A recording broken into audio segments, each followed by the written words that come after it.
5 seconds to the open. You ready? Who wants to get this thing started right about now?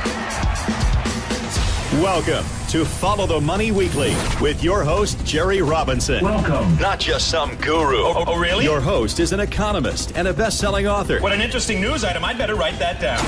And just someone who likes to make money and help you to make money. Welcome to Follow the Money Weekly. And here he is, Jerry Robinson.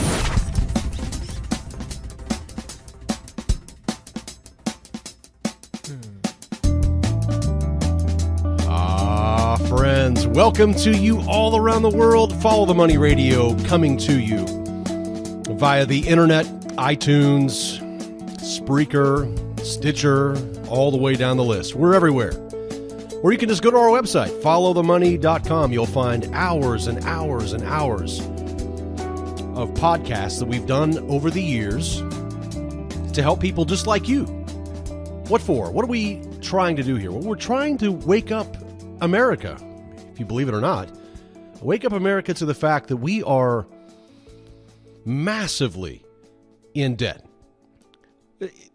There is no word to use to explain how great the debt has become. It's like an albatross, not just upon our necks, but also upon the necks of our children and our grandchildren.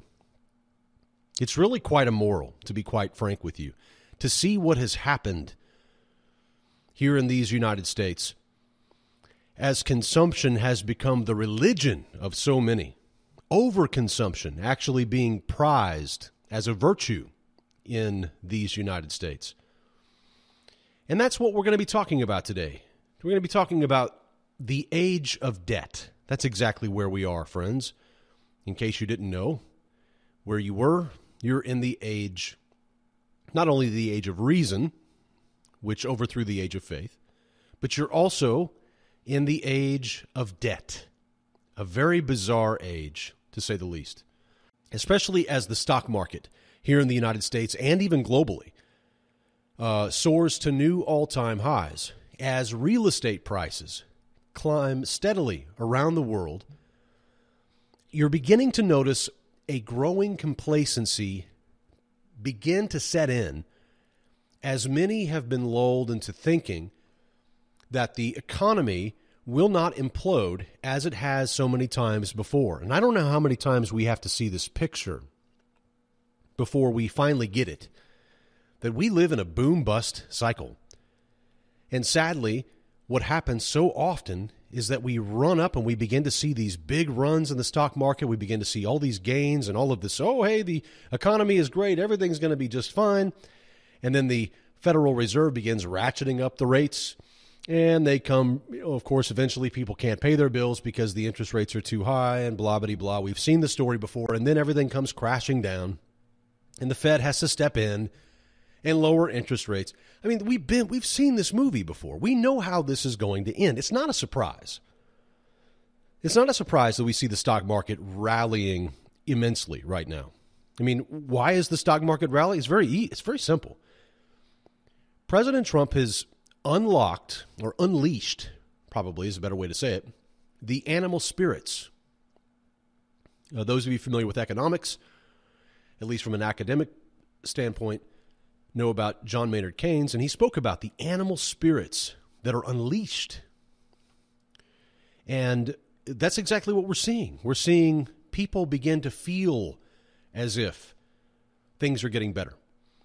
They look at their 401ks and they see that they have more in their 401k this year than they did last year.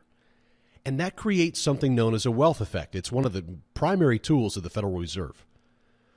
And what their goal is to get you to loosen up your hand on the money that you have flowing into your life so that you'll consume more. And that's how the system works. So the wealth effect, you begin to feel richer on paper, and so you begin to spend more. Somebody gets a raise. What happens to your spending? Your spending just tends to go up. It's almost commensurate with your pay, right? So this is really what one of the ideals or one of the concepts that the Federal Reserve and the policymakers in Washington rely upon is that wealth effect. The hope that you will spend more because you feel richer on paper. And so we're beginning to see now this complacency set in. I still think we are at least several months, but probably a few years away from the top. I mean, remember, when you think about the top of the stock market, you tend to think everybody's in, right? The shoe shine guy is telling you to buy some internet stock, right? Or the taxi driver is giving you stock tips, right? Well, we're not really there. I mean, if you want to see that kind of mania, you have to look in the crypto markets to see that kind of mania right now. You don't see it so much in stocks. It's beginning. People are starting to get excited about stocks because they keep going up. But remember, there's been a big mental lodge in many people's minds against this stock market because so many people remember getting burned in 2008. So they're not, many people still haven't even jumped in yet. Many are beginning to jump into the stock market. And I still think we have some time left before things go south again. But my point today is that not really so much about the stock market. And we're going to talk, by the way, in some upcoming podcasts about that stock market crash. You don't have to fear it. If you're in the market right now and you're worried about the stock market, you say, you know what, I'm concerned that this market is going to turn on a dime, and I'm concerned, I don't want to get burned again.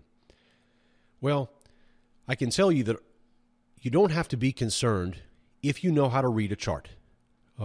This goes back many, many, many decades. Chart reading is how you can spot every single crash as it's happening, not necessarily before it happens. I won't tell you that much. But if you can avoid the majority of the downtrend, if you can just get alerted, maybe even the first 10% of the downtrend, if you can just get out then you'll protect yourself from a downtrend. And hey, how about this? Instead of just protecting yourself from a downtrend, what about making money in the downtrend? So we're going to be talking about some of those things on our upcoming podcasts, specifically about what am I going to be doing when the market turns into a downtrend? What does that look like? Like, how do you invest then? What is that? So we're going to be talking about that. So if that's something that interests you, be sure to stick around and be sure to subscribe to our podcast. By the way, we also have a podcast app that you can download in the iTunes store. So be sure to download that. That way you don't ever miss an episode. But listen, back to this age of debt. The truth is stark. I mean, we are living in the age of debt, and it's not just consumer debt. It's not just mortgage debt. Even our money is debt-based. I mean, pull out a dollar bill in your pocket, look at it, really look at it. You ever looked at a dollar bill? They're pretty bizarre, aren't they? With a half pyramid, the pyramid with the little top missing, strange symbols, strange words. We won't get into that today. I got plenty to say about the dollar bill, but let's not worry about that right now. Let's just think about what it says at the very top of the bill. What does it say at the very top of the United States dollar?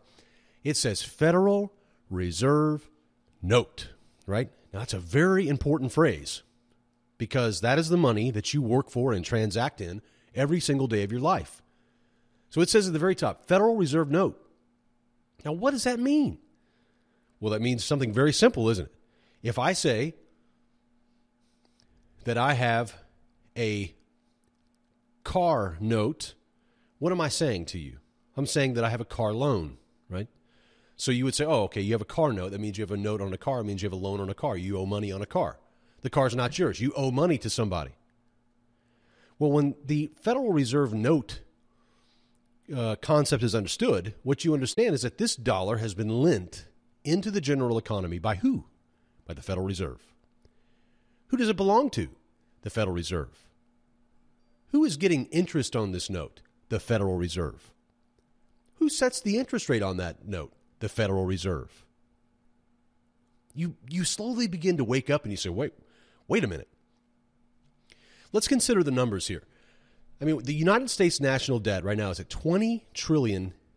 $20.6 trillion. That's $63,000 per citizen. And if you just count taxpayers, that's $170,000 per taxpayer. Then we have mortgage debt, which is almost to $15 trillion, like $14.9 trillion. For all intents and purposes, let's just say $15 trillion in mortgage debt. Now, that number has been rising fairly quickly. And I think that number is probably going to reach $20 trillion before you know it, because many of the banks now are starting to ease up on their lending. Guys, we're getting ready to go into another cycle. You guys have seen this movie before. You know what's going to happen. It's going to see mortgage commercials on television. Remember that back in the 2000s? Those of you who remember the 2000 crash, or even in the 2006, 2007, they start coming on TV. And they start telling you, hey, you can get a mortgage, you can get a second mortgage, or you can get a line of credit. A HELOC is what they used to call them. You get a HELOC, you can get a home equity line of credit. And it's like a credit card. They just let you cash in your equity in your home, and you turn around and you got a credit card that you can use. I mean, we haven't really reached that stage of the game yet. We're going to get there. We're going to see more craziness happen, because the next crash that we're going to have is going to be absolutely the most painful ever. Most painful. I mean, there's no doubt about it, because of how high we've climbed. If you go back and look at a chart of the 2000 crash, we were pretty high, and we crashed really badly. And then if you go back to the 2008 crash, I mean, we got up to about the same area on the S&P 500, and then we crashed again, like 1,500, and we crashed again.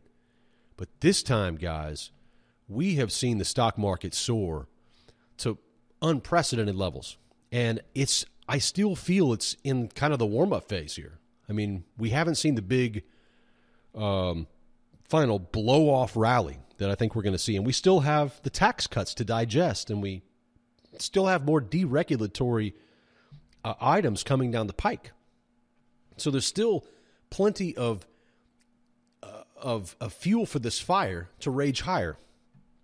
And if we look at student loan debt, we're sitting on $1.5 trillion of student loan. Those people are students. They don't even have a job. And some of them do. But, I mean, you're talking about $1.5 trillion for students, college students. How are they going to pay that back? It's unsustainable. It's completely unsustainable. Our systems and institutions are corrupt. They're corrupt. Now, as a nation, we are sitting on $100 trillion plus. I mean, it all depends how you do the math. But just according to GAAP principles, if you just use GAAP principles and you look out to a certain amount of time, we're sitting on $100 trillion in entitlement, in unfunded obligations. Unfunded obligations. That represents all the future bills that we have yet to pay in order to handle all of the promises that we've made for Social Security, Medicare, Medicaid. If you plan on getting any of that, if you plan, hey, I'm 40, I'm 50 years old, I plan on getting Social Security, Medicare, Medicaid, and all of the other bennies that the United States government says is going to be there for you, then you're talking about over $100 trillion. And guess what? Guess what in Washington? Guess what kind of plan they have to take care of this? They have no plan. They have no plan for Social Security. This is why we even started this program. This is why we started this website. There is no plan, friends. You have to plan. You have to plan.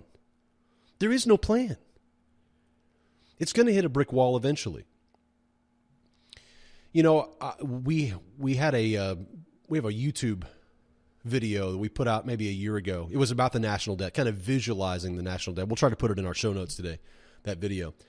And I just saw the other day somebody commented on that video. It has several comments, but somebody commented on the video and it said that, usury is a crime, is what he said. He said, usury is a crime.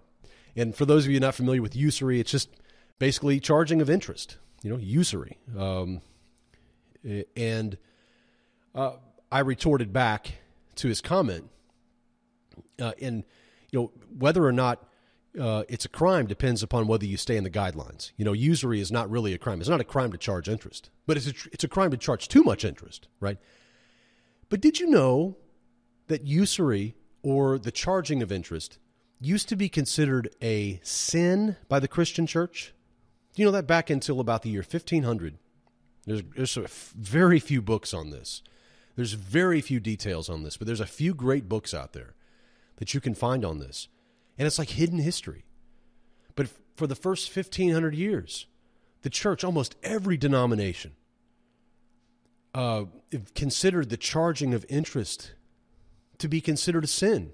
In fact, if you've ever read Dante's Inferno, you may recall that he places usurers, those who charge interest, in the lowest subcircle of the seventh circle of hell, which is deeper down into hell than violent murderers, deeper down than people who commit suicide, deeper down than blasphemers of God, deeper down than sodomites, as they called them.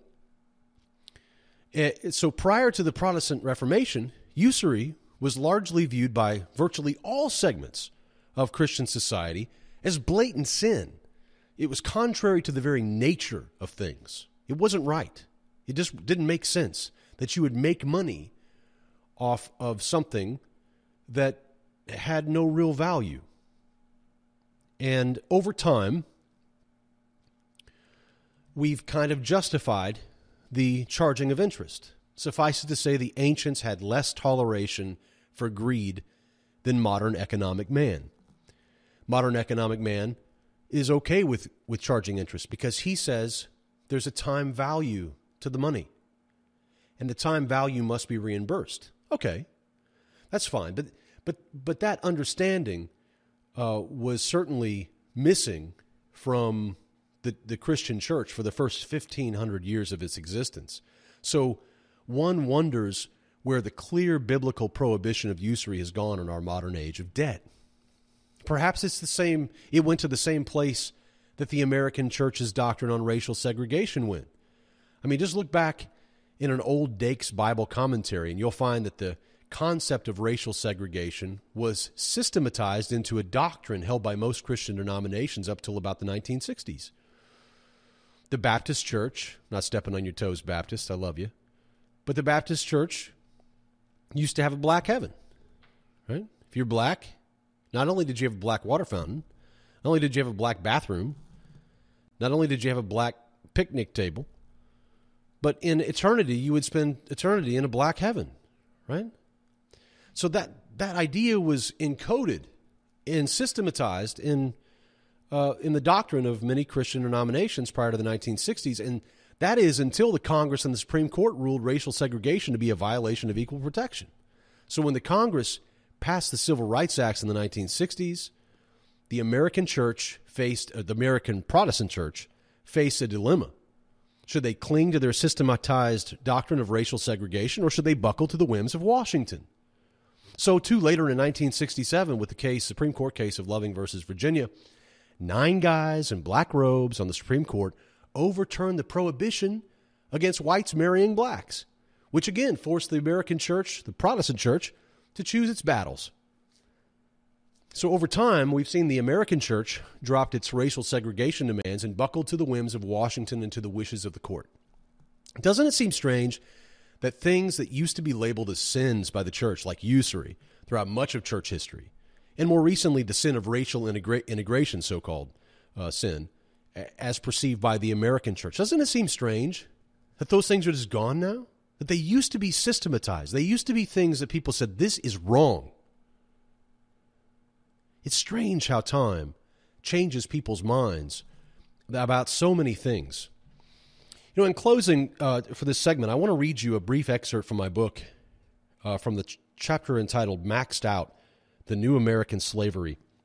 I just want to read you a little bit of this before I close, and we'll move into our interview with Jim Rogers. Here's what it says. I'm on page 191 for those of you who have the book. Americans pride themselves on being a free people, but in reality, Americans are enslaved. The word slave conjures up a very negative image, perhaps of a poor soul being sold on an auction block to the highest bidder. This is an example of physical slavery, and today there are tens of millions of people living in the world who are physical slaves. Being enslaved, however, can occur in more than just one form, and it is not always visible. A human being becomes a slave when he loses or willingly gives up the control over his own life to someone or something else. For example, we are slaves to our culture when we go against our better judgment and refuse to question the status quo. We are slaves to religion when we are fearful of questioning the validity of our own beliefs and values and permit others to tell us what we believe and why we believe it. We are slaves to entertainment when our lives are spent in a reckless pursuit of pleasure and complete avoidance of anything resembling pain. We are slaves to our politics when we adopt political persuasions based upon our culture and the media or other persuasive individuals or groups instead of from our own convictions. We are slaves to a paycheck when we feel trapped in a job that pays us just enough to survive, but not enough to ever break free financially. We are slaves to money when the pursuit of it becomes our primary obsession. We are slaves to consumerism when the clever marketing messages concocted by corporations and the media dictate our appetites and spending patterns, which then trap us in a vain search for an increasing amount of self-worth through the purchase of mere objects. And we are slaves to debt when we sabotage our own financial futures in order to obey the commands of our corporate masters through overconsumption with borrowed money. President John Adams once said, "There are two ways to conquer and enslave a nation. One is by the sword, and the other is by debt." At the very foundation of America's economic problems lies a profoundly flawed assumption that our present level of consumption and economic growth must always be the absolute minimum. Just watch how Americans react when gas prices increase. It is as if they have believed that their economy should not be touched by basic supply and demand concerns. This illusion, which should have been annihilated in the wake of the 2008 financial crisis, continues to plague our nation's financial psyche. Today, millions of Americans blame others for their own personal financial woes, while still falsely believing that they have no need to change course in their personal financial lives because everything will all just work out in the end. Millions of others falsely believe that America will remain the world's sole superpower in the 21st century and that foreign nations will always want to lend money to America. Others falsely believe that by getting a good education and then a good job, that they can build a secure financial future. Some Americans become outraged when there is an inevitable increase in the cost of living without understanding that inflation will only continue to increase under our fiat monetary system. Others even falsely believe that U.S. inflation rates and interest rates will never get out of control. Some Americans believe that tax rates should always remain low and that the stock market should always go up in the long run, that grocery stores will always be stocked full of food, and that gasoline should always be cheap. It's time to wake up from the illusion. Our nation's grand experiment with a debt-based monetary system is nearing its end. The collapse that will result will only be made worse by a massive population that lives in denial of reality.